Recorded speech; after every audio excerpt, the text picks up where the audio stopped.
உம் வல்லமையால் எம்மை நிறைத்து நீராளுகை செய்யும். எல்லாரும் சேர்ந்து பாடலாம். வாரும் தூய ஆவியே, உம் பிரசன்னத்தை வாஞ்சிக்கின்றோ. உம் வல்லமையால் எம்மை நிறைத்து நீராடுகை செய்யும். ஜீவ தண்ணீர் நீரே, தாகம் தீர்க்கும் ஊற்றே, ஆலோசனை கர்த்தரே, நீராடுகை செய்யும். ஜீவ தண்ணீர் நீரே, தாகம் தீர்க்கும் ஊற்றே, ஆலோசனை கர்த்தரே, நீராளுகை செய்யும். வாரும் தூய ஆவியே, உம் பிரசன்னத்தை வாஞ்சிக்கின்றோ. உம் வல்லமையால் எம்மை நிறைத்து நீராளுகை செய்யும். உம் வல்லமையால் எம்மை நிறைத்து நீராளுகை செய்யும். ஆமாவியானவரே, இந்த வேளையில பேசுவது நான் அல்ல, சுயமான மாம்சமான வார்த்தைகள் அல்ல, தேவ ஆவியானவர் தாமே கூடி வந்திருக்கிற நம்முடைய பிள்ளைகள் மத்தியிலே நீரே பேசும்படியா ஜெபிக்கிறேன். என்னை ஒரு முறை கூட இந்த சிலுவையின் இடத்திலே மறைத்துக் கொள்கிறேன். கேட்கப்படுகிற ஒவ்வொரு வார்த்தையும் ஆண்டவரே எங்கள் ஆவிக்குரிய ஜீவியத்திற்கு பிரயோஜனமாய் வருகைக்கு ஆயத்தப்படுத்தும்படியாக இருக்கும்படியாக ஜெபிக்கிறேன். கர்த்தாவே, நீர் அவிதமாய் செய்ய போவதற்காய் நன்றி தகப்பனே. எல்லா துதியும் கனமும் மகிமும் ஒருவருக்கே செலுத்துகின்றேன். இயேசு கிறிஸ்து நம் இணையற்ற நாமத்தினாலே ஜெபிக்கின்றேன், ஜீவனுள்ள நல்ல பிதாவே, ஆமென். கிறிஸ்துவுக்குள் பிரியமான சகோதர சகோதரிகளே, யாவரையும் இயேசு நாமத்தில் வாழ்த்துகிறேன். வாசிக்க கேட்ட இந்த 3 வசனங்களின் படி நாம் அறிந்து கொள்ளுகிற காரியம் இன்றைக்கு என்னவென்று சொன்னால், முதலாவது அட்வென்ட், அதாவது முதலாவது ஆண்டவராகிய இயேசு கிறிஸ்துவுடைய வருகை எப்போது நடந்தது? சொல்லுங்க. முதலாவது இயேசு கிறிஸ்து வருகை எப்போது நடந்தது?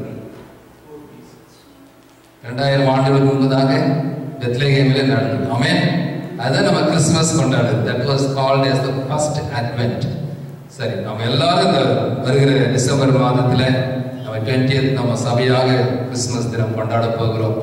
இயேசு கிறிஸ்து மரித்து அடக்கம் பண்ணப்பட்டு உயிரோடு எழுந்த பிறகு, அதன் பிறகு நடந்த ஆண்டுகள் எல்லாம் கிறிஸ்தவர்கள் கிறிஸ்துவின் பிறப்பை, முதலாவது வருகையை, ஆண்டவர் பூமிக்கு வந்த வருகையை அவர்கள் கிறிஸ்துமஸாக கொண்டாடி கொண்டிருக்கிறார்கள். நாமும் கொண்டாடி கொண்டே இருக்கிறோம். 2000 வருடங்களாக கொண்டாடி கொண்டே இருக்கிறோம். ஆனால் இந்த கிறிஸ்துமஸ் நாட்களில மீண்டுமாக கர்த்தர் என்னுடைய உள்ளத்திலே போட்ட பாரம், இன்றைக்கு அவருடைய 2ஆம் வருகையை குறித்து பேசும்படியாக இதை ஏவினார். ஹல்லேலூயா. ஆமா, அருமையான, ஒவ்வொரு வருஷம் நாம கொண்டாடி கொண்டே இருக்கிறோம். எல்லாரும் கிறிஸ்துமஸ் வந்த உடனே கிறிஸ்துமஸ் பிரியாணி, பலகாரம் எல்லாம் கிறிஸ்துமஸ் ட்ரீ வைத்து அலங்காரம் செய்வோம். வீட்டெல்லாம் நாம நல்ல டெக்கரேஷன் லைட்ஸ் வச்சு நம்ம அலங்காரம் பண்றோம். இது வருடம் ட்ரெடிஷனாக எல்லா சபையிலும் எல்லாம் கிறிஸ்துமஸ் செய்து கொண்டே இருக்கிறோம். ஆனால் இந்த நாட்களில் ஆண்டவர் எச்சரித்து நம்மை அறிவுறுத்துகிற காரியம், இந்த முதலாம் வருகை முடிந்து 2000 வருடம் முடிந்து போனது. ஆனால் இந்த நாட்கள், இந்த கடைசி காலம், ஆண்டவருடைய வருகை மிக மிக சமீபம் என்பதை எச்சரிக்கும்படியாக, அதற்கு முன்பதாக கர்த்தர் நம்மை ஆயத்தப்படும்படியாக கர்த்தர் இன்றைக்கு நம்மிடத்துல எச்சரிக்கின்றார், நம்மை அறிவுறுத்துகின்றார். ஆம், எனக்கு பிரியமானவர், இந்த நாளில என்ன பேச வேண்டும் என்று சொல்லி ஆண்டவரத்தில் ஜெபித்த போது ஆண்டவர் இந்த காரியத்தை குறித்து தான் பேசும்படியாக சொன்னார். அன்றைக்கு கிறிஸ்து பிறப்பதற்கு 600 ஆண்டுகளுக்கு முன்பதாக ஏசாயா தீர்க்க தரிசனம் மூலமாக இவ்விதமான வார்த்தையை தீர்க்க தரிசனமாக இயேசுவின் வருகையை குறித்து அன்றைக்கு ஏசாயா தீர்க்க தரிசனம் இவ்விதமாக சொன்னார். கர்த்தருக்கு வழியை ஆயத்தப்படுத்துங்கள், அவாந்தர வழியிலே நம்முடைய தேவனுக்கு பாதையை செவை பண்ணுங்கள் என்றும், பள்ளமெல்லாம் உயர்த்தப்பட வேண்டும், சகல மலையும் குன்றும் தாழ்த்தப்பட வேண்டும், கோடலானது செவ்வையாகி கரடு முரடானவை சமமாக்கப்படும் என்று அங்கே ஆண்டவருடைய முதலாம் வருகையை குறித்து அவர் சொன்னார். அதே போல யோவான் ஸ்நானகன் நீங்க மத்திய சுவிசேஷத்துல மத்திய சுவிசேஷத்துல பார்க்கும்போது யோவான் மிகுதமாக அவர் வருகைக்கு ஆயத்தப்படுகிற கடைசி தீர்க்கதரிசியாக இருந்தான் என்று நாம் பார்க்கிறோம். இந்த வாக்குத்தத்தம், இந்த வாக்குறுதி ஏசாயால சொல்லப்பட்டது 600 ஆண்டுகளுக்கு ஆண்டவர் பிறப்பதற்கு முன்பதாக. அது நிறைவேறினது யோவான் ஸ்நானகன் வந்து மறுபடியும் ஆண்டவர் பிறப்பை குறித்து சொல்லும் போது அது நடந்தது என்று பார்க்கிறோம். இயேசு பெத்லகேமிலே 2000 வருடங்களுக்கு முன்பதாக மனிதனாக, நமக்காக, ஒவ்வொரு மனிதனுக்காக, மனிதனுடைய பாவத்துக்காக வருகை தந்தார். அதோடு முடிந்து போகவில்லை, அவருடைய சரித்திரம் முடிந்து போகவில்லை. இந்த உலகத்தில் எத்தனையோ மனிதர்கள் தோன்றினார்கள், மறைந்தார்கள், தலைவர்கள் தோன்றினார்கள், உலக புகழ் பெற்றவர்கள் எல்லாம் தோன்றினாங்க.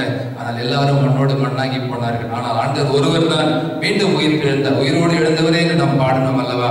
அந்த உயிரோடு எழுந்த தேவன் இன்றைக்கும் அவர் பரலோகத்திலே சிங்காசனத்திலே வீட்டிருக்கிறார். வலது பார்சத்திலே, ஆண்டவருடைய பிதாவின் வலது பார்சத்திலே மீண்டும் அவர் வரப்போகிறார். எத்தனை பேர் மீண்டும் வருகிறார் விசுவாசிக்கிறீங்க? செய்யாமேன். அல்லேலூயா.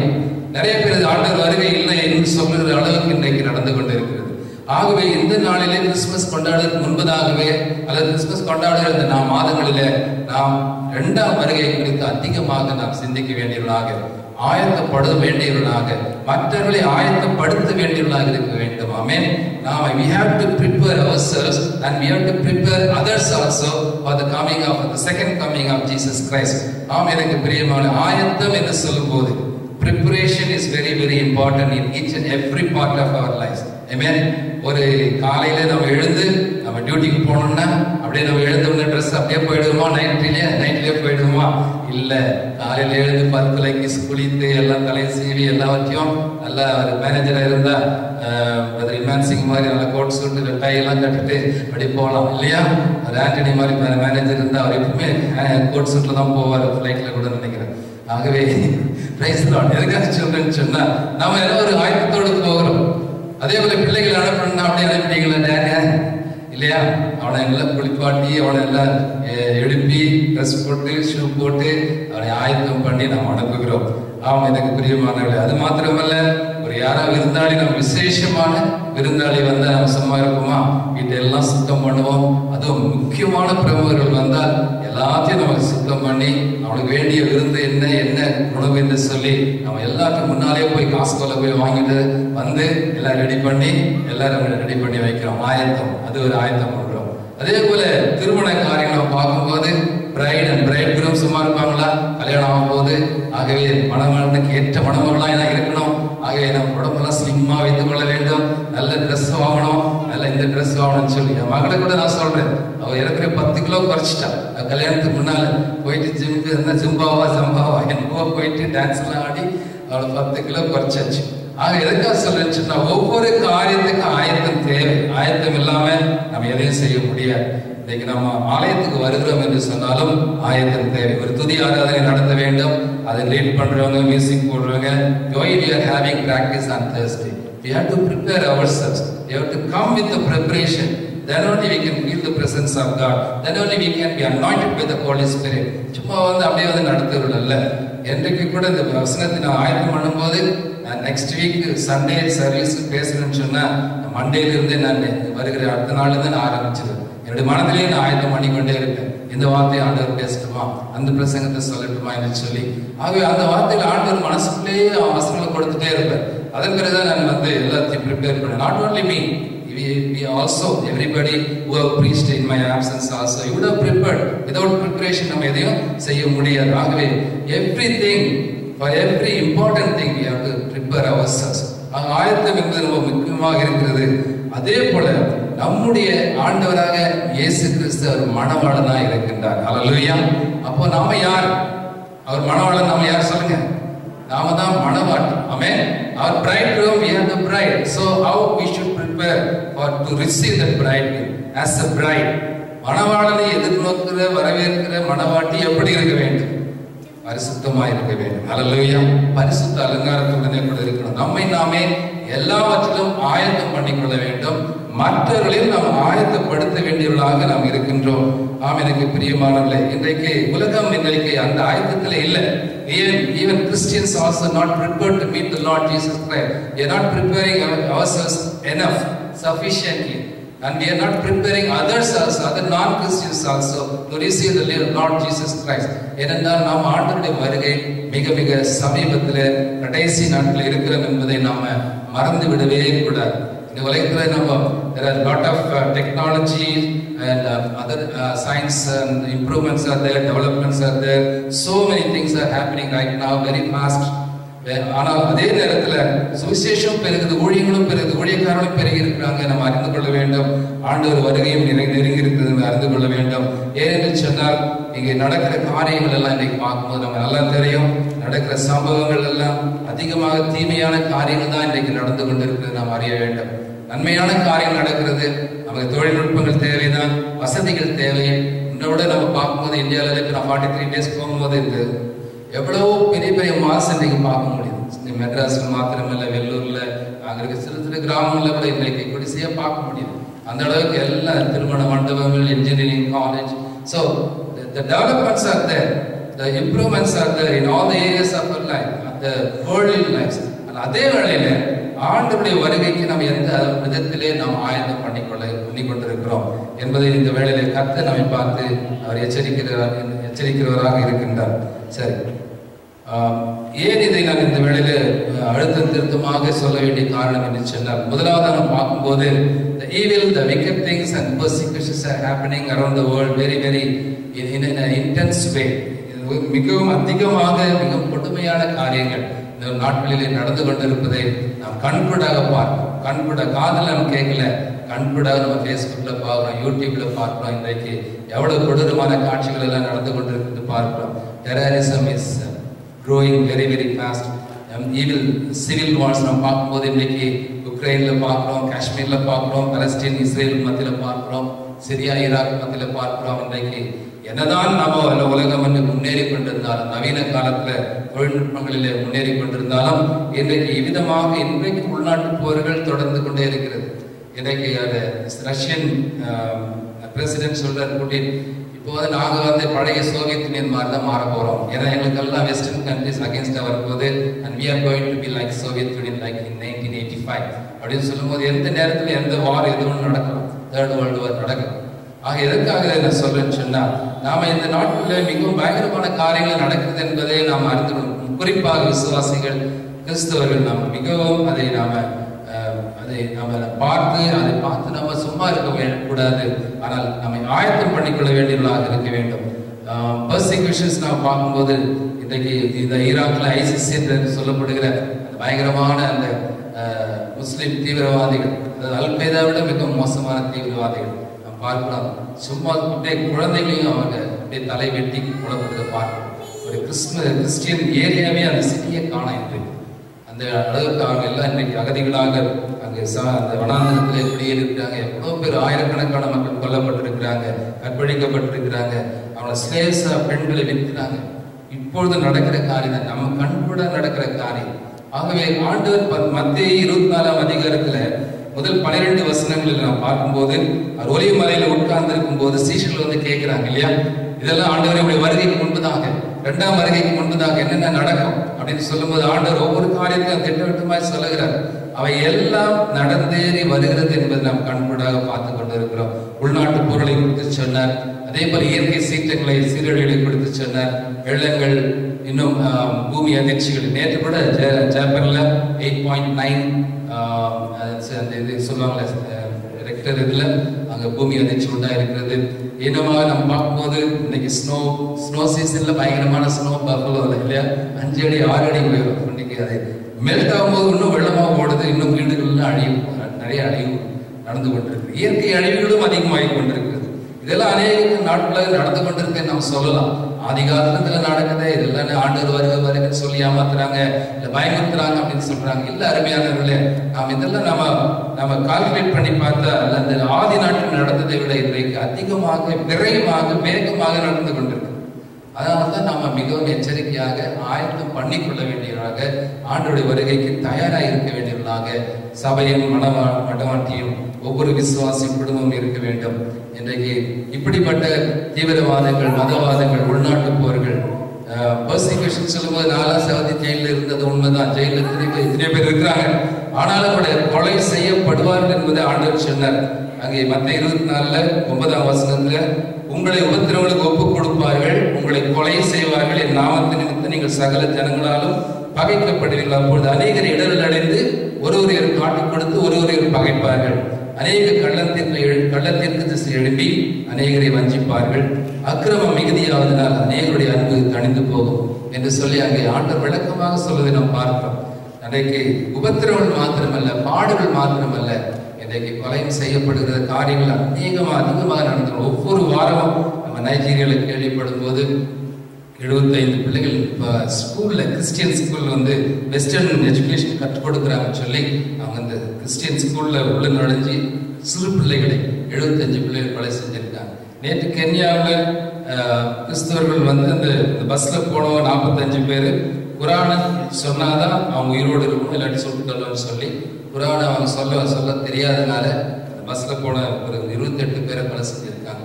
இப்படி இன்றைக்கு எங்கு பார்த்தாலும் முஸ்லிம் தீவிரவாதிகளோட அட்டகாசம், கொடுமைகள் எல்லா தேசத்திலும் மிகவும் அதிகமாக நடந்து கொண்டிருக்கிறது. எந்த நேரத்திலும் மறுபடியும் அமெரிக்காவுக்கு, யூரோப்பாவுக்கு மறுபடியும் வரலாம். என்னதான் நம்ம இத்தனை எல்லா ஹோம்லேண்ட் செக்யூரிட்டி போட்டாலும் என்ன பண்ணாலும் கூட இன்றைக்கு ஒன்றும் தடுக்க முடியல. உலகம், ஐநா சபையும், அமெரிக்க தேசம் ஒன்றும் செய்ய முடியல. எவ்வளவோ ஏர்கிராஃப்டை வச்சு அவங்க ஏர் ஸ்ட்ரைக்ஸ் பண்றாங்க. ஆனால் இன்னும் அதிகமாகத்தான் ஆகிக்கொண்டிருக்கிறது. அந்த ஐசிஸ் மூலமாக பர்சிக்யூஷன் நைஜீரியா, சூடான்ல, பாகிஸ்தான்ல 2 வாரங்களுக்கு முன்பதாக ஒரு இளம் தம்பதி she was pregnant also. ஏதோ அவங்க அல்லாஹ் பத்தியோ ஏதோ சொல்லிட்டாங்கன்னு சொல்லி அவன் 2 பேரையும் 300 பேர் சேர்ந்த கிராமத்துல தூக்கி உயிரோடு கூட எரியிற சூழலில சாத்ராக் மேஷாக் ஆபத்நேகோ தூக்கி இருந்தது போல தூக்கி போட்டிருக்காங்க. உயிரோடு அவர் துடிக்க செத்துருக்காங்க. just 2 weeks ago. So everywhere in Sudan, Nigeria, Afghanistan, Pakistan, Iraq, Syria எல்லாம் பார்க்கும்போது ஏன் இந்தியாவிலும் பல கொடுமைகள் நடந்து கொண்டிருக்கு, வட இந்தியாவில் எல்லாம். இன்றைக்கு அப்படிப்பட்ட சூழல் இருக்கும்போது நாம் வேடிக்கை பார்க்கலாக எங்கோ நடக்குது, நமக்கு என்ன, நமக்கு ஒன்றும் நடக்கலையே அப்படின்னு இல்லை. ஆண்டவர் இந்த நாட்களிலே எச்சரிக்கிறார். ஆண்டவர் வருகைக்கு முன்பதாக என்ன நடக்கும் என்று ஆண்டவர் சொன்னது நிறைவேறுகிறது. ஆகவே நாம் என்ன செய்யணும்? We have to be prepared ourselves to, after seeing all these wicked things in this world. So whatever God has told has been fulfilled and it's getting fulfilling now. ஆகவே நாம என்ன செய்யணும்? நாமே ஆயத்தம் பண்ணி ஆண்டவர் வருகைக்கு தயாராக இருக்க வேண்டிய பிள்ளைகளாக இருக்கின்றோம். இரண்டாவதாக நாம் என்ன செய்யணும் என்று பார்க்கும் பொழுது இன்றைக்கு கொள்கை விபரீதங்கள் அதிகமாக இருக்கிறது நாம் பார்க்கிறோம். 2 பேதுரு 2ஆம் அதிகாரம் 1-3 வரைக்கும் யாராவது வாசிங்க. 2 பேதுரு 2 Peter chapter 2 verses 1 to 3 வாசிங்க.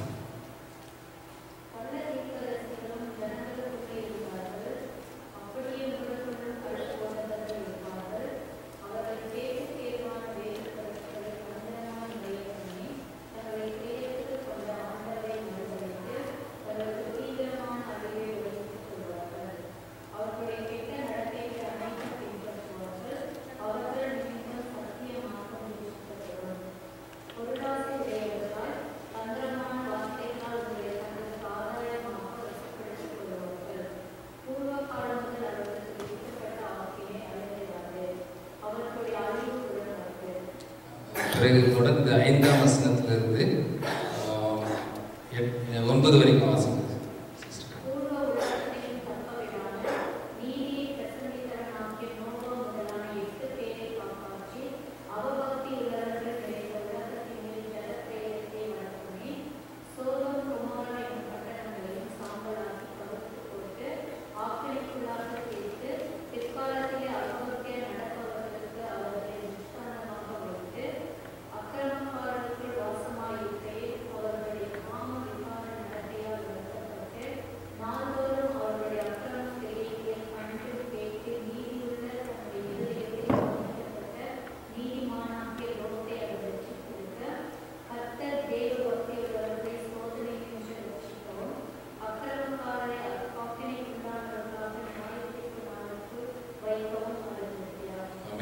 பேரு மூலமாக ஆண்டவர் அன்றைக்கே விசுவாசிகளை அன்றைக்கு மாத்திரமல்ல இன்றைக்கு நம்ம எச்சரிக்கிறவராக இருக்கிறார். லோத்தின் நாட்களிலே நடந்தது நமக்கு தெரியும், சோதோம் குமாராவில் நடந்தது தெரியும். அன்றைக்கு வேதம் இல்லை, செய்தி அளிப்பவர் யாரும் இல்லை. இன்றைக்கு எல்லா டிவி மெசேஜஸ் இருக்கு, சர்ச்சஸ் இருக்கு, பைபிள் இருக்கு. ஆனால் இப்படியெல்லாம் இருந்தும் கூட இன்றைக்கு சுவிசேஷத்தை மிஷினரிகளை கொண்டு அனுப்பின தேசங்கள் இன்றைக்கு எல்லாவற்றிலும் சுதந்திரம் என்ற போர்வையில், ஹியூமன் ரைட்ஸ் என்ற போர்வில், டாலரன்ஸ் என்ற போர்வையில் இன்றைக்கு நடக்கிற ஆபாசங்கள், கவர்ச்சிகள், மற்ற விதமான மீடியா கவரேஜ் மற்றும் பார்க்கும்போது இன்றைக்கு சொல்ல முடியாத அளவுக்கு விகாரங்கள் இன்றைக்கு சர்வசாதாரணமாக இந்த சேம் செக்ஸ் மேரேஜஸ், போனோகிராஃபி மற்ற காரியங்கள் எல்லாம் சர்வசாதாரணமாக இன்றைக்கு உலகத்தில் இருக்கிறது பார்க்கிறது. சின்ன இல்லை அப்படின்ற அளவுக்கு ஈவன் இந்த school they are going to have the gay marriage subjects. இப்படிப்பட்ட ஒரு பயங்கரமான ஒரு கட்டத்தில் நாம் இருக்கிறோம் என்பதை நாம உணர்ந்து கொள்ளக்கூடிய கிறிஸ்தவர்களாக இருக்க வேண்டும். ஆகவே தான் கர்த்தர் இன்றைக்கு என்ன சொல்கிறார்? ஆயத்தப்படுங்கள், ஆயத்தப்படுங்கள். ஆண்டவருடைய சொன்ன காரியங்கள் எல்லாம், இந்த பைபிள்ல சொன்னது, பேதுரு எழுதின காரியங்கள் எல்லாம், இப்படிப்பட்ட கெட்ட நடத்தைகள், சோதோம் மோசமான காரியங்கள் நடக்கிறது நாம் கண்கூடாக பார்க்கிறோம், ஆதார கேட்கிறோம், எல்லாம் நடந்து கொண்டு நம்மளால் ஒன்றும் செய்ய முடியல. ஒன்று காரியத்தை செய்ய முடியும், நம்மை நாம ஆயத்தப்படுத்திக் கொள்ளணும், மற்றவர்களை ஆயத்தப்படுத்தி ஆண்டவருடைய வருகைக்கு தயார் செய்யணும், ஜெபிக்கணும். இதுதான் நாம் செய்ய வேண்டிய காரியங்கள். சரி, இப்படிப்பட்ட தீமையான காரியங்கள், ஆபாசமான காரியங்கள், ஆண்டவருக்கும் வேத புத்தகத்துக்கும் விரோதமான காரியங்கள் நடக்கும்போது வாட் ஷுட் ஐ டூ அப்படின்னு நம்ம நீங்க கேட்கலாம். அது how to prepare என்று பார்க்கும்போது நம்பர் 1, முதலாவதாக நம்ம என்ன செய்யணும்னு சொன்னா, ஆண்டவர் சொல்லுகிறார், பரிசுத்த நடக்கை நமக்குள் இருக்க வேண்டும். பரிசுத்தத்தின் மேல் பரிசுத்தம் நாம் கொள்ள வேண்டும். அப்கோர்ஸ் நம்ம இங்க இந்த நிருபங்கள் எல்லாம் பார்க்கும்போது அப்போஸ்தலனாகிய பவுல் எழுதும் போதெல்லாம், எபேசியருக்கோ கலாத்தியருக்கோ கொலோசியருக்கு எழுதும்போது என்ன எழுதுறாரு? அவரு சகல கிறிஸ்துவுக்குள் சகல பரிசுத்தவான்களுக்கு எழுதுகிறதாவது எழுதுவார். அப்படின்னா whoever accepted Jesus Christ and washed by the blood of Jesus Christ, we become the righteous people and we become the saints. நாம கூட saints சொல்லணும். அது particular people தான் saints அப்படி இல்லை. இயேசு ரத்தத்தால கழுவப்பட்ட எல்லாருமே நம்ம saints தான். ஹல்லேலூயா. ஆனால் நம்ம பரிசுத்தத்தை நம்ம ஆரம்பித்திருக்கிறோம். பரிசுத்த வாழ்க்கை இயேசுவுக்குள் நம்ம ஆரம்பித்திருக்கிறோம். The new life with the holiness we are starting. But again, what we have to do as a Christian, as a believer, as a church, we have to grow in the holiness. பரிசுத்தத்தின் மேல் பரிசுத்தம் அடைந்து நம்ம ஆண்டவர் வரும்போது நம்ம கரை திரை அற்றவர்களா இருக்கணும்னு சொல்லுகிறோம். நம்ம ரட்சிக்கப்பட்டோம், நான் நல்ல ஆராதனை செய்யறேன், நான் பிரசங்கம் பண்றேன் என்று நான் கூட சொல்லிக்கலாம். ஆனாலும் கூட நம்முடைய வாழ்க்கை இன்னும் எவ்வளவு பரிசுத்தமா இருக்கணும். ஆண்டவர் வரும்போது அவருடைய பரிசுத்தத்துக்கு ஒத்ததாக நம்முடைய பரிசுத்தம் இருக்கிறதா? ஏனென்றால் நாம் வணங்குகிற பிதாவானவர் பரிசுத்தர், நம் ஆண்டவராக இயேசு கிறிஸ்து பரிசுத்தர், ஆவியான தேவன் பரிசுத்தர். அவங்க 3 பேரும் பரிசுத்தரா இருக்கிறதுனால வேதம் சொல்கிறது, அவர் பரிசுத்தரா இருக்கிறது போல நீங்களும் பரிசுத்தரா இருக்கணும். ஆமென். கிறிஸ்தவன் சொன்னா பரிசுத்தன் அப்படின்னு அர்த்தம். அவன் பரிசுத்த பவுல், பரிசுத்த பேதுரு அப்படின்னு மாத்திரம் இல்ல, பரிசுத்த அன்னை மரியாள் என்று மாத்திரம் அல்ல, நம்ம அமர்ந்திருக்கிற எங்க ஒவ்வொருவருமே we are the righteous people and the holy people, we are the saints. But again, இந்த உலகத்துல நம்ம வாழும்பொழுது இப்படிப்பட்ட தீமையான காரியங்கள், அசுத்தங்கள், காம விகாரங்கள் சுற்றிலும் நம்மை சூழ்ந்து, நம்ம பிள்ளைகளை நாம் சூழ்ந்து கொண்டிருக்கும் போது நம்ம சோதனை வரும், நம்ம விழுந்து விட நேரிடும். மிகவும் ஜாக்கிரதையாக இருந்து நம்முடைய பரிசுத்தத்தை காத்துக்கொள்ள வேண்டிய பிள்ளைகளாக இருக்க வேண்டும். பரிசுத்தத்தின் மேல் பரிசுத்தம் அடைய வேண்டியவர்களாக இருக்க வேண்டும். 2 தெசலோனிக்கேயர் 5ஆம் அதிகாரம் 23ஆம் வசனம் வாசிங்க. 2 Thessalonians chapter 5:23 எல்லாரும் எடுத்து வாசிங்க.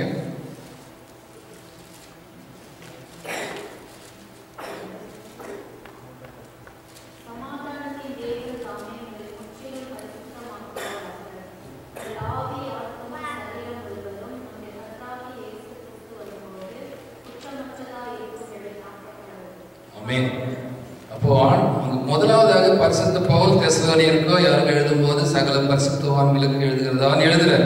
ஆனால் பாருங்க, அது கடைசி அவர் என்ன சொல்றார்? இன்னுமா சமாதானத்தின் தேவன் தாமே உங்களை முற்றிலும் பரிசுத்தமாக்குவார். முற்றிலும் சொல்லும் போது in each and every area of our lives. நாம் ஒருவேளை வெள்ளை உடை உடுத்திக்கலாம், அல்லது வெள்ளை ஜிப்பா போட்டுக்கலாம். சில சபைகளை போட்டுக்கிறாங்க, நல்லதுதான், இல்லை சில யாரும் பரிசல்ல. ஆனால் வெளிப்புறமான பரிசுத்தம் மாத்திரம் அல்ல. அல்லது நான் இது சினிமா விட்டுட்டேன், சிகரெட் விட்டுட்டேன், குடிப்பழக்கம் விட்டுட்டேன், ஓகே, அது நல்லதுதான். நம்முடைய ஆலயம் தேவனுடைய ஆலயம், பரிசுத்தராகிய தேவனுடைய ஆலயமாக இருக்கிறதுனால நம்ம பரிசுத்த சரீரமாக இருக்க வேண்டும். அதே நேரத்தில் அவர் தாட்ஸ் should be pure, அவர் ஆக்ஷன்ஸ், அவர் பிஹேவியர், அவர் ஆட்டிடியூட்ஸ், எண்ணங்கள், நம்முடைய சிந்தனைகள், நம்முடைய நடக்கைகள், நம்முடைய சுபாவங்கள் ஒவ்வொரு பகுதியுமே நம்ம இன்னும் பரிசுத்தப்படுத்திக் கொண்டே இருக்கணும். சில வேளை நம்ம ஆட்டோமேட்டிக்கா அல்லது நம்ம மற்றவர்களை பத்தி நினைக்கும் போது சில வேளை பெருமை வந்துடும், பொறாமை வந்துடும், எரிச்சல் வந்துடும், கோபம் வந்துடும், கசப்பு வந்துடும், விரோதம் வரும், பகை வரும். அந்த உணர்ச்சிகளை கூட நம்ம ஆண்டவரே என்னுடைய அந்த கரைதரையற்ற பரிசுத்தமுடைய சமூகத்தில் வரணும்னு சொன்னா இந்த கரை என்னுடைய எண்ணத்தில் இருக்கக்கூடாது. மற்றவங்களை குறிச்சு அவன் கெட்டவனா இருக்கான், அவன் கெட்டது நடக்கணும் அப்படின்னு சில பேர் நினைப்பாங்க உலகத்துல. அந்த மாதிரி கிறிஸ்தவனை நாம இருக்கக்கூடாது. நம்முடைய எண்ணங்கள் முதலாவது பரிசுத்தமா இருக்க வேண்டும். அல்லேலூயா. நம்ம எண்ணம் பரிசுத்தமா இருந்தா எல்லாமே பரிசுத்தமா இருக்கும். ஆமென். ஆகவே நம்ம எண்ணங்கள் பரிசுத்தமா இருக்கணும். ஒவ்வொரு சப்ஜெக்டா அது பிரசங்கமே பண்ணலாம். எண்ணத்திலே பரிசுத்தம், நாவிலே பரிசுத்தம், மனதிலே பரிசுத்தம், இருதயத்திலே பரிசுத்தம், உடையிலே பரிசுத்தம், பாவனையிலே பரிசுத்தம், சுபாவத்திலே பரிசுத்தம், இப்படி என்று பல சீரியஸாவே நான் எடுக்கலாம்னு அடுத்த வருஷம். ஆக எந்தெந்த விதத்துல நம்ம பரிசுத்தமா இருக்கணுமோ, இன்னும் ஆண்டவர் வருகை மிக மிக நெருங்கி இருக்கிறதுனால உலகத்தில் நடக்கிற சம்பவங்கள், தீமையான காரியங்கள், மதவாதங்கள், தீவிரவாதங்கள், பர்சிக்யூஷன்ஸ் வேகமாக அதிகமாக நடந்து கொண்டிருப்பதனால நாம என்ன செய்யணும் அப்படின்னு பார்க்கும்போது நாம இன்னும் பரிசுத்தப்படுத்திக் கொள்ள வேண்டும். ஆண்டவருடைய வருகை நெருங்கி இருப்பதனால அவரை எப்படியாவது மீட் பண்ணணும், அவரோடு கூட பரலோகத்துல பரிசுத்தமான தொடர்ந்து வாழ வேண்டும் சொன்னா இன்னும் என் வாழ்க்கையில என்ன இருக்கிறது? என்னுடைய எண்ணம் சிந்தனை பரிசுத்தமா இருக்குதா? என் பேச்சு, நான் பேசுற பேச்சு அது எப்படிப்பட்டதா இருக்கிறது? ஆண்டவருடைய சமூகத்தின் முன்பதாக மற்றவர்களை புண்படுத்தக்கூடியதா இருக்குதா? ஆண்டவரை புண்படுத்தக்கூடியதா இருக்குதா? சில வேளை கோபத்துல கூட நாம திட்டிடுவோம் இல்லையா? நம்ம உடன் பிறந்தவர்களையே நம்ம ஸ்பௌசஸை கூட அது கூட நம்ம மிகவும் கேர்ஃபுல்லா இருக்கணும். அல்லேலூயா. முட்டாள்னு கூட பைபிள்ல சொல்லக்கூடாதுன்னு சொல்லப்பட்டிருக்கு. ஆமென். முட்டாள் கூட சொல்லக்கூடாது. ஆகவே we have to be very careful in speaking the words. நம்ம யாரை குறித்து எப்படி பேசுறோம் என்பதை குறித்து கூட நம்ம மிகவும் ஆவிலே நாம் பரிசுத்தமா இருக்கணும்.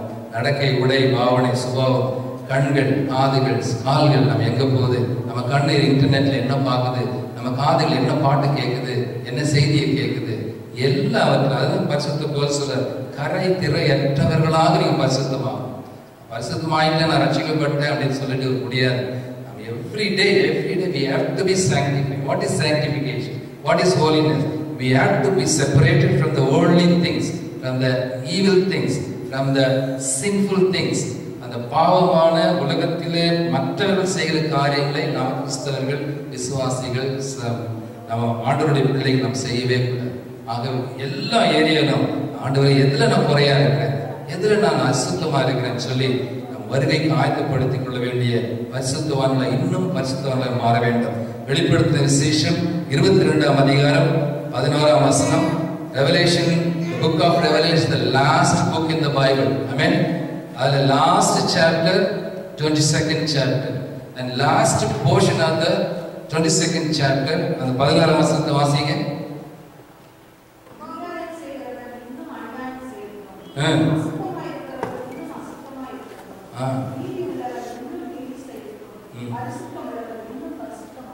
Amen. Hallelujah. சொல்லமா? Hallelujah. பரிசுத்தம் உள்ளவன் இன்னும் பரிசுத்தமாகட்டும். ஆமென். இவ்வளவு அநியாயம் நடக்குது, அக்கிரமம் நடக்குது, கொடுமை நடக்குது. 3 வயது சிறுமிய 5 பேர் கற்பழிச்சாங்க, பெங்களூர்ல பேப்பர்ல போடுறாங்க. எப்படி நடக்குது? Just imagine, we are all family people. Just 1 second நினைச்சு பாருங்க. இவ்வளவு மோசமான அக்கிரமமான காரியங்கள் இன்னைக்கு நடந்து கொண்டிருக்கு. இன்னைக்கு அந்த இந்தியாவில் ஹரியானாவில் ஒருத்தர் கடவுள் மனிதர் என்று சொல்லி ஒரு சாமியாரை பிடிச்சி போட்டிருக்கிறாங்க. 10,000 20,000 ஃபாலோவர்ஸ் அவருக்கு இருக்கிறார். அவர் பாலாபிஷேகம் பண்ணிட்டு அந்த பாலை, குளிச்ச பாலை எடுத்து அது அமிர்தம் மாதிரி அந்த பக்தர்களுக்கு எல்லாம் கொடுப்பாங்க. அந்த பாலை குடிச்சா அவங்களுக்கு ஆசீர்வாத நன்மை கிடைக்கும். It has been written in the newspaper. Times of இந்தியாவில் நான் பார்ப்பேன், நியூஸ்ல பார்ப்பேன். எவ்வளவு மோசமான காலத்தில் நாம் வாழ்ந்து கொண்டிருக்கிறோம். அஃப்கோர்ஸ் ஐபோன், i6, i7 எல்லாம் வரப்போகுது. நம்ம we are going in technology very fast. ஆனால் பார்க்கும்போது மற்ற சூழ்நிலை பார்க்கும்போது அந்த நாட்கள் ஆதாமியவர்கள் காலத்தில் கூட இப்படி நடந்திருக்கு. அவ்வளவு மிருகங்கள் கூட நடக்குது. மிருகங்கள் கூட அப்படி நடக்காது. மிருகங்கள் யாரும் சேம் செக்ஸ் மேரேஜ் இருக்குதா பாருங்க. ஜஸ்ட் இமேஜின் பண்ணி வரேன். we are all now we have to discuss in this place. எதுக்காக ஆண்டவர் எச்சரிக்கிறார், நம்ம கூட எந்த விளையிலும் நம்ம எந்த நிலையிலும் விழுந்து விடக்கூடாது. தெரியும், ஊழியக்காரர்கள் விசுவாசிகள் கூட விழுந்து போயிட்டாங்க. மண், பெண், அது மாதிரி சுபாவத்தில் அவங்க விழுந்து போன நம்ம எத்தனையோ பேர் கேட்கிறோம். ஆனால் இந்த நாட்டு மிகவும் நம்ம எச்சரிப்போடு கூட இருக்கணும், ஆயத்தத்தோடு கூட இருக்கணும். பரிசுத்தமாக நம்ம அழைக்கப்பட்டிருக்கிறோம். இன்னும் என்ன வாழ்க்கையை ஆண்டவரே இன்னும் பரிசுத்தமாகும். எந்த எண்ணத்திலோ செயலிலோ சிந்தனையிலோ பேச்சிலோ என்னுடைய ஹேபிட்ஸ்ல ஏதாவது சுத்தமா இருந்தா என்னை கழுவும், சுத்திகரியும், என்னை தகுதிப்படுத்தும், ஆயத்தப்படுத்தும் என்று சொல்லுவதாக நாம நம்முடைய சரீரத்தை நம்முடைய எல்லாவற்றையும் நாம் ஒப்படைக்க வேண்டிய ஆண்டவர் மணவாளனா இருந்தார். மணவாட்டியை நாங்கள் 2 காரியங்கள் நான் வேகமாக சொல்லி முடிக்கிறேன். Second thing, how to be prepared என்று பார்க்கும்போது we have to be sober, we have to be vigilant, we have to resist the devil to overcome the temptation. அதாவது மன தெளிவுள்ளவனாயிரு என்று ஆண்டவருடைய வசனம் சொல்கிறது. 1 பேதுரு 5ஆம் அதிகாரம் 8ஆம் வசனத்தை வாசிப்போம். 1 Peter chapter 5 8th verse. நமக்கு எல்லாம் தெரிஞ்ச வசனம் தான். 1 பேதுரு 5:8. தெளிந்த புத்தியுள்ளவராயிருங்கள், விழித்திருங்கள், ஏனெனில் உங்கள் எதிராளாகிய பிசாசானவன் கெச்சிக்கிற சிங்கத்தின் போல எவனை விழுங்கலாமோ என்று சத்தமா வாசிக்க விசுவாசத்தில் ஆமென்.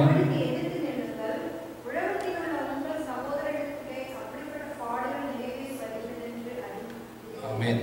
Agave the second point to prepare ourselves is we have to be sober, we have to be vigilant, we have to resist the devil, we have to resist the temptation.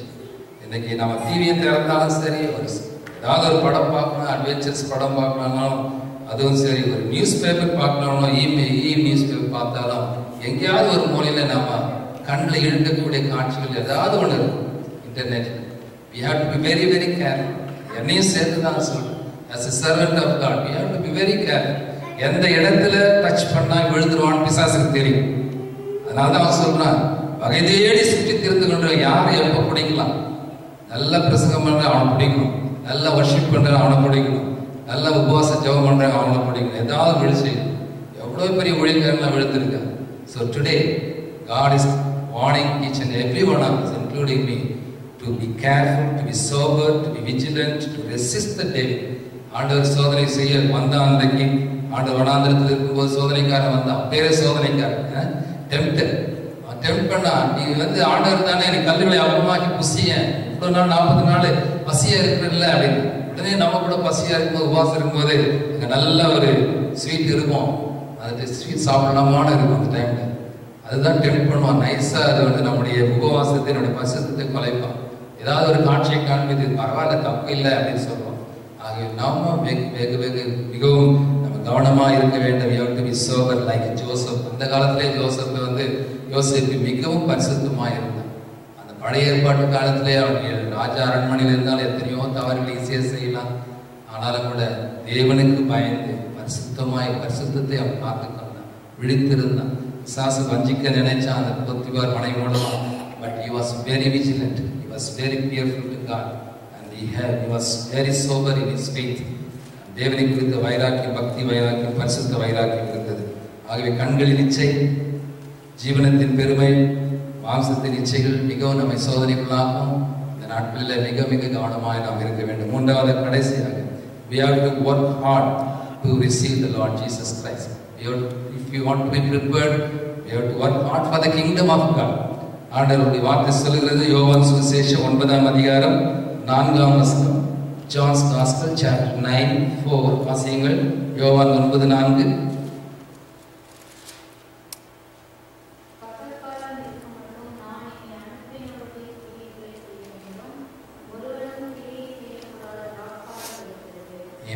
இது நம்ம எல்லாருக்குமே ஆண்டவர் எச்சரிக்கிற ஒரு காலம். பகற்காலம் என்று சொல்லுவது ஆண்டவருடைய சுவிசேஷம் அறிவிக்கப்பட்டு கொண்டிருக்கிற காலம், பகற்காலம், daytime. Now you are enjoying the gracious time, the time of grace, the time of salvation. ஆனால் ஒருவருமே கிரியை செய்யக்கூடாத ஒரு இரா காலம் வருகிறது என்று சொல்லுகிறார். அப்படின்னா we Christian, we church, we Christian families should work hard to reap the souls for the kingdom of God. இன்னும் நாம செய்ய வேண்டிய காரியங்கள் அதிகமா இருக்கு. As a Christian family, as a Christian church, நாம வந்தோம் போனோம், ஆண்டவருக்கு சண்டே வந்து போனோம் அப்படின்னு இல்லை. Each and everyone நம்மால் ஆண்டவருக்கு என்னென்ன செய்ய முடியுமோ அதை செய்தாக வேண்டும். say hallelujah. ஆண்டவருக்காக ஆத்மாக்களை ஆதாயம் பண்ணிடணும், மற்றவர்களுக்கு ஆண்டவரை பற்றி சொல்லணும், சுவிசேஷ சத்தியத்தை சொல்லணும், சர்ச்சுக்கு வாங்கன்னு சொல்லணும். ஆகிய இந்த நாட்களில் ஒருவர் செய்யக்கூடாத ஒரு காலம் வரப்போகுது. அதுதான் உபத்திரவ காலம் சொல்றாங்க. அந்தி கிறிஸ்து வருகிற காலத்துல பரிசுத்தவான்கள் எல்லாம் கொலை செய்ய போறோம், சபையை கொலைக்க போகிறோம். அந்த அந்த நாட்கள் ஆண்டவர் வருகைக்கு முன்பதாக அந்த உபத்திரவ காலம் வருகிறது. அந்த நாட்டில் நம்ம ஒண்ணுமே செய்ய முடியாது. அதுதான் ராக்காலம்னு சொல்லப்படுது. அந்த நாட்டில் நம்ம சுவிசேஷம் செய்ய முடியாது, சர்ச்சை நடத்த முடியாது. ஏற்கனவே சவுதி அரேபியாவில் சர்ச்சை நடத்த முடியாது, நான் ஜெயிலுக்கு போயிட்டு வந்து இன்னைக்கு அமெரிக்காவில் வரதுக்கு வந்தாலும் வரும் சொல்ல முடியாது. அப்படிப்பட்ட தலைவர்கள் ஜனாதிபதி இன்றைக்கு வந்து கொண்டிருக்கிறாங்க. ஏனென்றால் இன்னைக்கு கிறிஸ்டியன் பைபிள்ஸ் எல்லாம் எடுத்துட்டாங்க. இன்னைக்கு ஸ்கூல்ல பைபிள்ஸ் கிடையாது.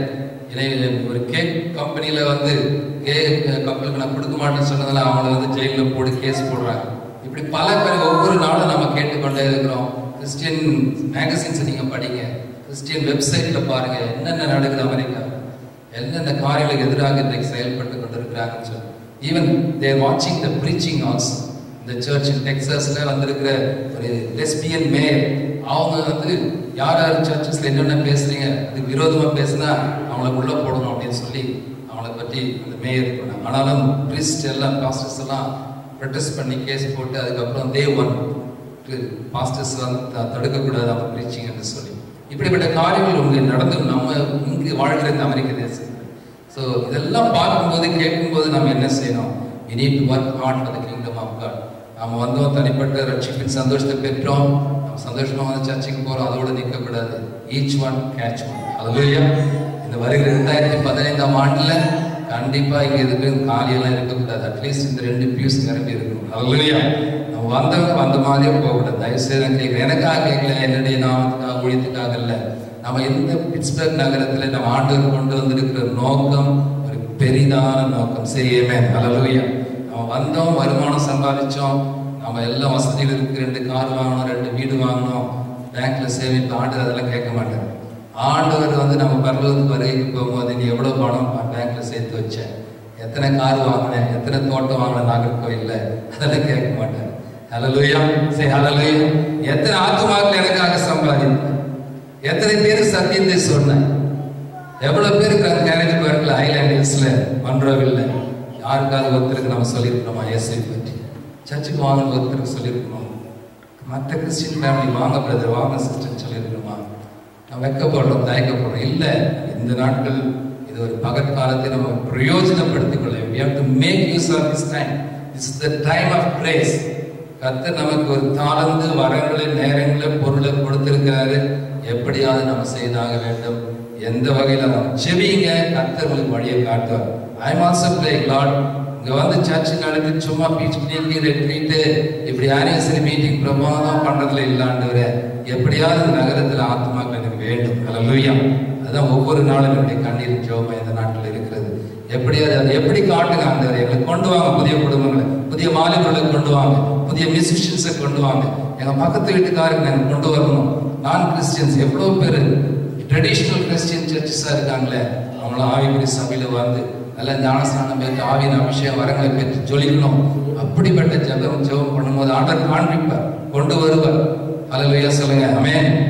ஆகவே நாம ஒர்க் ஹார்ட் பண்ணுவோம், ஹார்ட் ஒர்க் பண்ணுவோம். நம்ம கர்த்தருக்காக வருகைக்காக நம்ம ஆயத்தம் பண்ணுவோம், மற்றவர்களையும் நாம் ஆயத்தப்படுத்துவோம். அதுதான் உண்மையான கிறிஸ்துமஸாக இருக்கும். முதலாம் வருகையே நம்ம கிறிஸ்துமஸ் கொண்டாடிட்டு இருக்கிறோம். இனி ஆண்டவர் வருகை இப்படிப்பட்ட சம்பவங்கள், சூழ்நிலைகள் இருக்கிறத பார்த்துட்டு நம்ம அமைதியாக இருக்கக்கூடாது. பள்ளங்கள் எல்லாம் மேடுகளாக்கப்பட வேண்டும், மேடுகள் குன்றுகள் எல்லாம் தகர்க்கப்பட வேண்டும். எல்லாம் கோணலான சேவையாக நம்முடைய வாழ்க்கையில் என்னென்ன கோணையா இருக்கு அதெல்லாம் ஸ்ட்ரைட்டன் பண்ணணும். What ever the incorrect correction or whatever things against God we should correct ourselves and correct others also through the gospel. நம்ம எல்லாரும் எழுந்து நிற்போம். நம்ம எல்லாரும் தெரிஞ்ச ஒரு பாடலை பாடி, பள்ளங்கள் எல்லாம் நிரம்பிட வேண்டும் ஆண்டவரே, மலைகள் குன்றுகள் தகர்ந்திட வேண்டும், கோணலானவை நேராகணும், கரடானவை சமமாகணும். ராஜா வருகிறார், ஆயத்தமாவோம், இயேசு வருகிறார், எதிர்கொண்டு செல்வோம். எல்லாருக்கும் தெரிஞ்ச பாட்டு தான் இல்லையா? ஒரே ஒரு சரணம் நம்ம பாடுவோம். ஹல்லேலூயா. பள்ளங்கள் எல்லாம் நிரம்பிட வேண்டும், மலைகள் குன்றுகள் தகர்ந்திட வேண்டும், கோணலானவை நேராகணும், கரடானவை சமமாகணும்.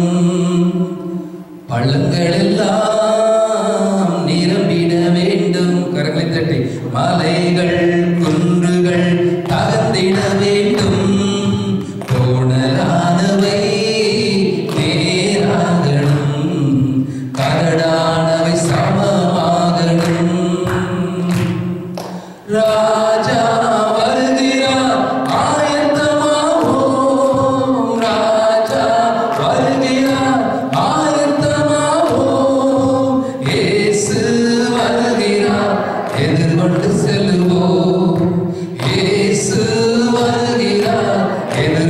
செல்லுவோம். பள்ளங்கள் எல்லாம் நிரம்பிட வேண்டும், மலைகள் குன்றுகள் கலந்திட வேண்டும், கோணலானவை நேராகணும், கரடானவை சமமாகணும்.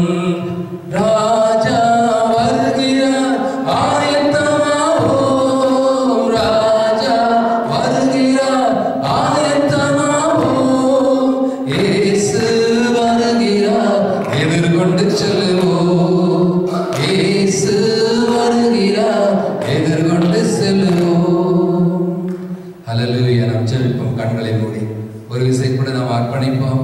நம்ம துதி ஆராதனை வேலையிலே நம்ம ஐ சரண்டர் ஆல் என்று பாடணும். எல்லாரும் பாடணும். உண்மையிலேயே நம்ம உணர்ந்து பாடணுமா? இன்றைக்கு கூட இந்த செய்தியை கேட்ட பிறகு நாம் ஒரு முறை கூட let us surrender all the areas of our life. எந்த ஏரியாவில் நம்ம அசுத்தமாக இருக்கிறோம், ஆண்டவரே என்னை பரிசுத்தத்தின் மேல் பரிசுத்தமாக்கும், உடைய வருகைக்கு என்னை ஆயத்தப்படுத்தும், என்னை நான் அர்ப்பணிக்கிறேன், உடைய ஊழியத்திற்கு நான் அர்ப்பணிக்கிறேன். ஒரு ஆத்மாவை ஆதாயப்படுத்த நான் அர்ப்பணிக்கிறேன், என்னுடைய ஆவி ஆத்மா சரீரத்தை அர்ப்பணிக்கிறேன், இன்னும் பரிசுத்தமாய் வாழ நான் அர்ப்பணிக்கிறேன் என்று நாம் ஒரு தீர்மானம் எடுப்போமா? எப்படியாவது ஆண்டவருக்குள்ளாக, ஆண்டவருடைய நாம் மகிமைக்காக, ஆண்டவருடைய ராஜ்யத்தில் என்ன ஆத்மாக்களை ஆதாயம் பண்ண பிறரையும் ஆயத்தப்படுத்துவோம் சொல்லி தீர்மானம் எடுப்போமா? நம்மை நாமே முதலாவது அர்ப்பணிப்போம், நம்மை நாமே ஆயத்தப்படுத்திக் கொள்வோம், மற்றவர்களையும் நாம் ஆயத்தப்படுத்தும். வருகிற ஆண்டுகளில் வருகிற மாதங்களில் ஒரு முடிவு எடுத்து, ஆண்டவரே இனி வருகிற நாட்களில் at least to one person, one family I will share the gospel. I will bring them to the church. I want to make a commitment. Help me, Lord. Show me the way, Master, to share the gospel. Show me the people to whom to reach, O Lord. என்று நாம் கேட்போம். அதுதான் நாம் வந்து ஆராதிக்கிறதுக்கு ஒரு பிரயோஜனமாக ஒரு பொருளாக இருக்கும். That will be the meaningful Christmas in the coming days. ஆண்டவர் முதலாம் வருகையே நாம் பாடிட்டு பெத்லகேம் பிறந்தவரை போற்றி துதி மனமேன் பாடிட்டே இருக்கோம். பெத்லகேம் பிறந்தவர்.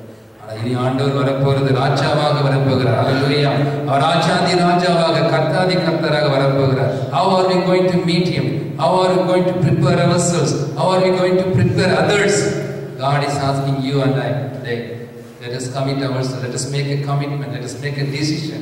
Lord, I will do this thing. I will bring these people. I will bring one man. I will share the gospel with them. I will prepare myself and others also, Lord.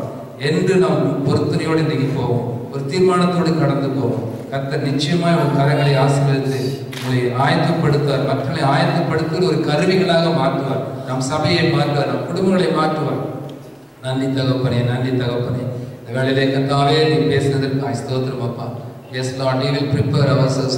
இன்னும் நாம் பரிசுத்தமாக வாழ நாம் தீர்மானிக்கிறோம் கர்த்தாவே. எந்த பகுதியிலே நாங்கள் வீக்கா இருக்கிறோமோ அதை நாங்கள் இன்றைக்கு சரி செய்ய நம்ம ஒப்புக் கொடுக்கிறோம் கர்த்தாவே. அப்பா மற்றவர்களை நாங்கள் ஆயத்தப்படுத்துவோம். உண்மை அறியாத ஜனங்கள் ஏராளமாக இந்த நகரத்தில் இருக்காங்க ஆண்டவரே. நாங்கள் வாழ்கிற நெய்பர்ஹுட்ல இருக்காங்க அப்பா. அவங்களுக்கு எப்படியாவது உடைய சுவிசேஷத்தை உண்மை குறித்து சொல்லுவோம், உடைய சபையை குறித்து சொல்லுவோம் ஆண்டவரே. ஆத்மாவை ஆதாயப்படுத்துவோம் என்று சொல்லி கர்த்தாவே இன்னைக்கு நாங்கள் முடிவெடுக்கிறோம். அப்படி தீர்மானம் எடுத்த ஒவ்வொரு பிள்ளைகளையும் ஆசீர்வதித்து அனுப்புவீராக தகப்பனே. இந்த இடத்திலிருந்து கடந்து போகும்போது கர்த்தாவே நீரே ஆண்டவரே கரம்பிடித்து நடத்துவீராக. ஆண்டவரே வந்திருக்கிற ஒவ்வொரு பிள்ளையோட வாழ்க்கையில குற்றம் குறைகளுக்கு மன்னிய சுவாமி. ஆண்டவரே பரிசுத்தப்படுத்தும், ஆயத்தப்படுத்தும், தகுதிப்படுத்தும், புது என அபிஷேகம் அப்பா. இன்னுமாய் மக்களாக எழுந்து பிரகாசிக்கிற ஆண்டவரே பிள்ளைகளாக, குடும்பங்களாக, சபையாய் எங்களை நிறுத்தும்படியா ஜெபிக்கிறேன் கர்த்தாவே. எங்களை பரிசுத்தப்படுத்தும், ரத்தத்தாலே கழுவி சுத்திகிறேன் என்று சொல்லி நான் மன்றாடுகிறேன் கர்த்தாவே. அந்த வேளையிலே எந்த விதமான பிரச்சனைகள், வியாதிகள், கஷ்டங்கள், நஷ்டங்கள், ஆண்டவரே போராட்டங்கள் குடும்பங்களில் இருக்குமானால் இப்பொழுதே இயேசுவின் நாமத்தினாலே அதை அழித்து ஒழித்து கர்த்தா முறித்து ஜெயத்தை எடுத்துக் கொடுக்கிறோம் கர்த்தா. எடுத்துக் கொடுக்கிற கர்த்தா சமாதானத்தோடு, சந்தோஷத்தோடு, விடுதலையோடு உடைய பிள்ளைகளை அனுப்புவீராக. ஆராதனை பொறுப்பெடுத்துக் கொண்டதற்காக நன்றி ராஜா. ஆவியானவரே ஒரு ஸ்தோத்திரம். அந்த வெறுமையாக திரும்பி போகக்கூடாது. நிறைவான சமாதான சந்தோஷத்தோடு அனுப்புகிறாங்க. இன்னும் வர தடைப்பட்ட பிள்ளைகளையும் ஆசீர்வதியும் கர்த்தா. அடுத்த வாரம் வரும்போது அந்த நிறைவான பிள்ளைகளை கொண்டு வந்து சேர்க்கிறார். புதியவர்களை கொண்டு வருவீராக. ஆசீர்வதி, பலப்படுத்தும், வழி நடத்தும். இயேசு கிறிஸ்து என்னும் வல்லமையுள்ள நாமத்தினாலே ஜெபிக்கின்றோம் ஜீவனுள்ள நல்ல பிதாவே, ஆமென். நம்ம எல்லாரும் சேர்ந்து சொல்வோம். என் ஆத்துமாவே கர்த்தரை ஸ்தோத்திரி, என் முழு உள்ளமே அவருடைய பரிசுத்த நாமத்தை ஸ்தோத்திரி. என் ஆத்துமாவே கர்த்தரை ஸ்தோத்திரி, அவர் செய்த சகல உபகாரங்களை மறவாதே. ஆமென். ஆண்டவராகிய இயேசு கிறிஸ்துவின் கிருபை, பிதாவாகிய தேவனுடைய அன்பும் பரிசுத்த ஆவியாருடைய ஐக்கியமும் சமாதானமும் நம் அனைவரோடும் இன்றும் என்றும் சதா காலங்களிலும் இருப்பதாக. ஆமென். God bless you all. Thanks for coming. ஒரு அறிவிப்பு நான் செய்ய மறந்துட்டேன்.